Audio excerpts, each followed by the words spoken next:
Hi అండి, నేను మీ Sajida. Welcome to Sajida's kitchen. ఈరోజు మన కిచెన్లో ఇసుక చేపల పులుసు ఎలా తయారు చేసుకోవాలో చూపించబోతున్నాను. చాలా రుచిగా ఉంటుందండి. ఎందుకంటే దీన్ని పాతకాలం పద్ధతిలో, అంటే మన అమ్మమ్మ నానమ్మ వాళ్ళు చేసే పద్ధతిలో నేను కూడా ఈ ఇసుక చేపల పులుసు ప్రిపేర్ చేయబోతున్నాను. వీడియోని ఎక్కడ స్కిప్ చేయకుండా చూసి మీరు కూడా ఇలా ట్రై చేయండి. చాలా అంటే చాలా సూపర్ టేస్టీగా ఉంటుంది. సో ఇప్పుడైతే ఈ టేస్టీ చేపల పులుసుని ఎలా తయారు చేసుకోవాలో చూసేద్దాం. దీనికోసం నేను 1/2 kg ఇసుక చేపల్ని తీసుకున్నానండి. ఈ చేపల్ని క్లీన్ చేయించుకున్న తర్వాత మనము సాల్ట్ వేసి బాగా రుద్ది ఒక 4-5 సార్లు నీట్గా కడిగి తీసుకోవాలన్నమాట. అలాగే మనకు ఈ చేపలన్నీ ఒకే సైజులో ఉండవండి. ఇలా చిన్నవి పెద్దవి అన్నీ కలిసి ఉంటాయన్నమాట. సో ఇలా మనము చేపల్ని నీట్గా క్లీన్ చేసుకున్న తర్వాత వీటిని ఇప్పుడు పక్కన పెట్టుకుని వేరొక బౌల్ తీసుకుందాము. ఇందులోకి చింతపండునైతే నానపెట్టుకుందాము. ఇక్కడ చూడండి, ఇది దాదాపుగా 50 గ్రాముల కంటే కొంచెం ఎక్కువగానే ఉంటుందండి. ఎందుకంటే చేపల పులుసుకి కొంచెం పులుపు కారం అనేది ఎక్కువగా వేసుకుంటేనే టేస్ట్ అనేది చాలా బాగుంటుంది. సో ఈ చింతపండులో వాటర్ని వేసి నానపెట్టుకొని ఆ రసాన్ని కూడా తీసి రెడీగా పక్కన ఉంచుకోండి. ఇప్పుడైతే మనము స్టవ్ ఆన్ చేసి ప్యాన్ పెట్టుకొని ఇందులోకి 1 టేబుల్ స్పూన్ వరకు ధనియాలను వేసుకోవాలి. తర్వాత 1/2 టీ స్పూన్ వరకు జీలకర్ర, 1/4 టీ స్పూన్ వరకు మెంతుల్ని వేసుకోండి.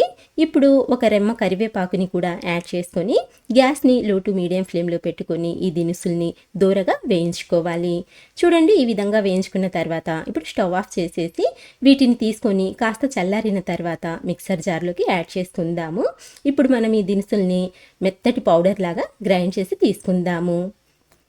చూడండి, ఈ విధంగా గ్రైండ్ చేసుకోవాలండి. ఇలా గ్రైండ్ చేసుకున్న ఈ పౌడర్ని ఒక ప్లేట్లోకి ట్రాన్స్ఫర్ చేసుకోండి.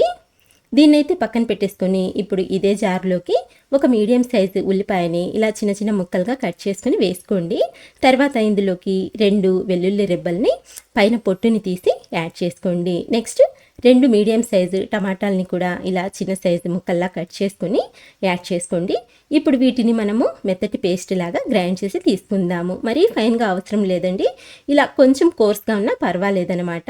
సో ఈ పేస్ట్ని కూడా పక్కన పెట్టుకొని స్టవ్ మీద కర్రీ ప్రిపేర్ చేసుకునే కడాయి పెట్టుకొని ఇందులోకి మనం క్లీన్ చేసి పెట్టుకున్న చేపల్ని తీసుకోవాలి. ఇలా చేపల్ని తీసుకున్న తర్వాత ఇందులోకి 3 టేబుల్ స్పూన్ల వరకు కారం వేసుకోండి. నెక్స్ట్ 1/4 టీ స్పూన్ పసుపు, అలాగే మనం ముందుగా గ్రైండ్ చేసి పెట్టుకున్న ఈ మసాలా పొడిని కూడా యాడ్ చేసుకోవాలి. నెక్స్ట్ ఇందులోకి మనం గ్రైండ్ చేసి పెట్టుకున్న ఈ టమాటా ఉల్లిపాయ పేస్ట్ని కూడా యాడ్ చేసుకొని జార్లో కొద్దిగా నీళ్ళని వేసుకొని కడిగి ఆ నీళ్లు కూడా వేసేసుకోండి. తర్వాత ఇందులోకి 2 రెమ్మల కరివేపాకుని కూడా యాడ్ చేసుకొని ఇప్పుడు మనం నానబెట్టి తీసుకున్న చింతపండు రసాన్ని కూడా యాడ్ చేసుకుందాము. ఈ చింతపండులో 1 గ్లాస్ వరకు వాటర్ని వేసి ఆ రసాన్ని తీసుకోండి, సరిపోతుంది. తర్వాత రుచికి సరిపడా సాల్ట్ని వేసుకోండి.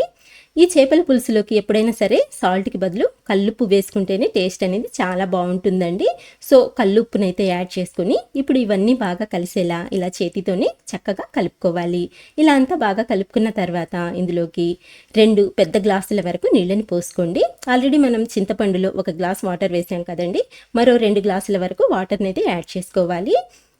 ఇలా వాటర్ని వేసి ఈ పులుసు ఎప్పుడైతే మనకు ఇలా ఉడకటం స్టార్ట్ అవుతుందో అప్పుడు ఇందులోకి ఒక 4 టేబుల్ స్పూన్ల వరకు ఆయిల్ని వేసుకోవాలి.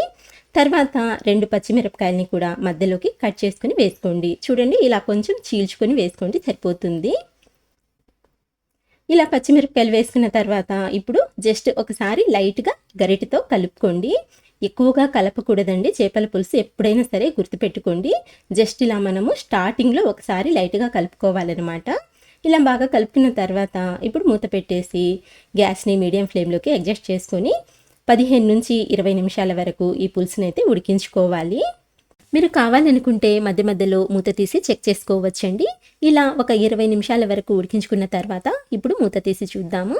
చూడండి, మనకు ఈ గ్రేవీ అంటే పులుసు అనేది కొంచెం చిక్కబడింది, అలాగే ఆల్మోస్ట్ కర్రీ కూడా ఉడికిపోయింది. సో ఇప్పుడు కొద్దిగా కర్రీని తీసుకొని ఉప్పు కారం సరిపోయిందో లేదో ఒకసారి చెక్ చేసుకోండి. నాకైతే నేను వేసిన అన్ని కరెక్ట్గా సరిపోయాయండి. ఒకవేళ మీకు ఏమైనా తగ్గినట్టుగా అనిపించినట్లయితే ఇదే స్టేజ్లో యాడ్ చేసుకోండి, సరిపోతుంది. ఇలా అడ్జస్ట్ చేసుకొని ఇప్పుడు మనం ఈ కర్రీని ఇలా ప్యాన్తోనే కలుపుకోవాలండి. ఇక్కడ చూస్తున్నారు కదా, ఎప్పుడైనా సరే చేపల పులుసుని ఇలా మనం ప్యాన్తోనే కలుపుకోవాలన్నమాట.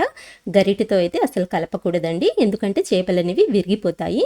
సో ఇలా బాగా కలిపిన తర్వాత ఇప్పుడు మళ్ళీ మూత పెట్టేసి గ్యాస్ని లో ఫ్లేమ్లోకి టర్న్ చేసుకొని ఒక 5-6 నిమిషాల వరకు సిమ్లో ఉడికించుకున్నట్లయితే మనకు ఆయిల్ అనేది చక్కగా పైకి తేలుతుంది. చూడండి ఎంత చక్కగా ఆయిల్ పైకి తేలిందో. ఇప్పుడు మనము మూత తీసి ఇంకొకసారి జస్ట్ ఇలా ప్యాన్తో లైట్గా కలుపుకొని స్టవ్ ఆఫ్ చేసేసి సర్వ్ చేసుకుంటే చాలా అంటే చాలా టేస్టీగా ఉంటుందండి. ఇక్కడ చూడండి, మనకు చేపలు అస్సలు ఏ మాత్రం కూడా విరగకుండా ఎంత పర్ఫెక్ట్గా ఈ చేపల పులుసు అయితే రెడీ అయ్యిందో.